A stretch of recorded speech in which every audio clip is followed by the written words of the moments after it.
जय हिंद दोस्तों, मैं हूं सुफियान सिद्दीकी और आप देखना शुरू कर चुके हैं अमिट सियाही।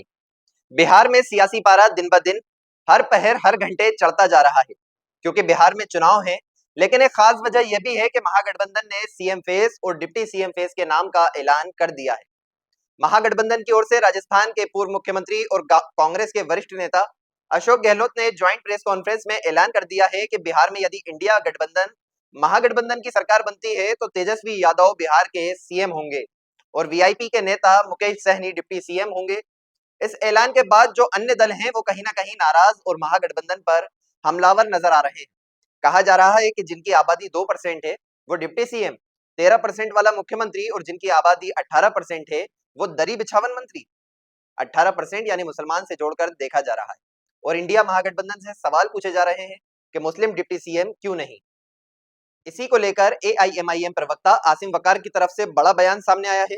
आसिम वकार का कहना है कि मुसलमान खुद डिप्टी सीएम बनने की तैयारी कर चुका है। उन्होंने कहा है कि एआईएमआईएम का डिप्टी सीएम बनाना पड़ेगा और राहुल गांधी, तेजस्वी, अखिलेश या ममता को भाजपा से बचना है तो उन्हें एआईएमआईएम की शरण में आना होगा। आइए आपको सुनवाते हैं क्या कह रहे हैं आसिम वकार।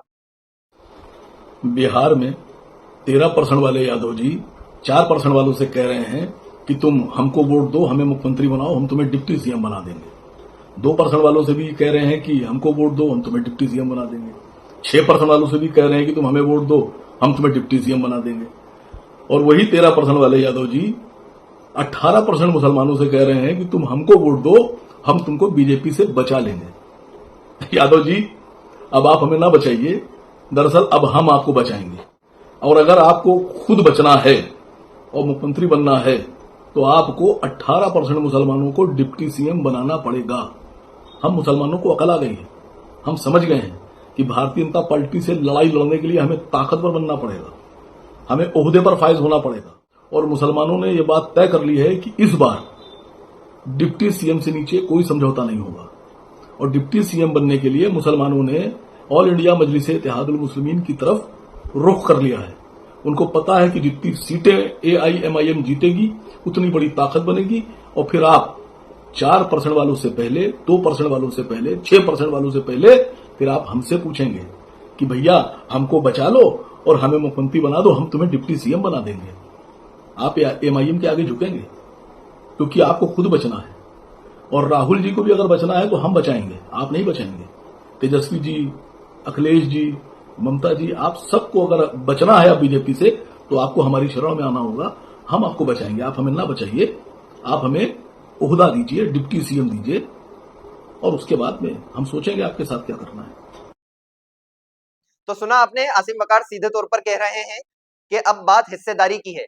मुसलमान खुद डिप्टी सीएम बनने की तैयारी कर चुका है। वहीं भोपाल से भी एआईएमआईएम के नेता तोकीर निजामी ने भी इस मुद्दे पर अपनी बात रखी है। उन्होंने कहा है कि मुसलमान से सिर्फ झंडे लगवाना, बैनर लगवाना और दरी बिछाने का काम लिया जा रहा है। उन्होंने मुस्लिम समाज से सीएम बनाने की बात तक कही है। देखिए, ये बहुत पहले तय हो चुका था और लोगों को कम से कम पूरे देश में मुस्लिम समाज के लोगों में ये बात जानी चाहिए कि जब तक आप में राजनीतिक चेतना नहीं आएगी, जब तक आप अपने हक अधिकार की बात नहीं करेंगे, अपनी हिस्सेदारी की बात नहीं करेंगे, तब तक आपकी बात नहीं बनने वाली है।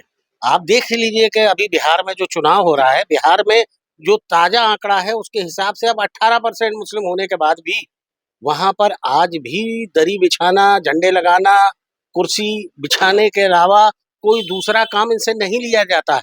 इनसे ये कहा जाता है तुम्हें बीजेपी को रोकना है, बस बाकी का काम हमको करने दीजिए। हम तो कहते हैं कि आपके चैनल के माध्यम से हम बिहार वासियों से, सारे लोगों से ये आह्वान करना चाहते हैं कि हमें हुक्मरान बनना है, हमें लेने वाला बनना है, हमें देने वाला बनना है। इस हिसाब से आपको ये देखना पड़ेगा कि बिहार में आपकी जितनी जनसंख्या है, उस जनसंख्या के हिसाब से जितनी जिसकी संख्या भारी, उसकी उतनी हिस्सेदारी। उस हिसाब से अगर बात करते हैं तो हम डिप्टी सीएम की बात नहीं करते, हम तो सीधे बात कर रहे हैं कि बिहार में हमारा मुस्लिम समाज का आदमी सीएम बनना चाहिए। इससे नीचे हमें और कोई दूसरी डिमांड नहीं रखना चाहिए। देखिए, अब वो जमाना लग गया। पहले लोग दरी बिछाते उठाते थे जब तक मजलिस नहीं थी। एमआईएम असदुद्दीन ओवैसी साहब जब इस देश में आ गए हैं, आज उनका अपना खुद का दल है। खुद की राजनीतिक पार्टी है, खुद की झंडा है, खुद का नेता है, तो मुझे नहीं लगता कि अब जिन्हें जुम्मन कहते हैं, जिन्हें पंचर जोड़ने वाला कहते हैं, जिन्हें दरी उठाने वाला कहते हैं, जिन्हें कुर्सी बिछाने वाला कहते हैं, वो इस देश का हुक्मरान है। और आने वाला कल ये दिखाएगा, ओवैसी साहब के नेतृत्व में पूरे भारत में मुस्लिम समाज इस देश का हुक्मरान बनेगा। ये आने वाला वक्त सबको बताएगा। इस खबर पर आपकी क्या है राय, हमें कमेंट करके जरूर बताएं। आपने अब तक हमारे चैनल को सब्सक्राइब नहीं किया है तो सब्सक्राइब कर लें और बेल आइकन पे जरूर क्लिक करें। और आप हमें फेसबुक, इंस्टाग्राम या ट्विटर पर देख रहे हैं तो हमें फॉलो करना ना भूलें।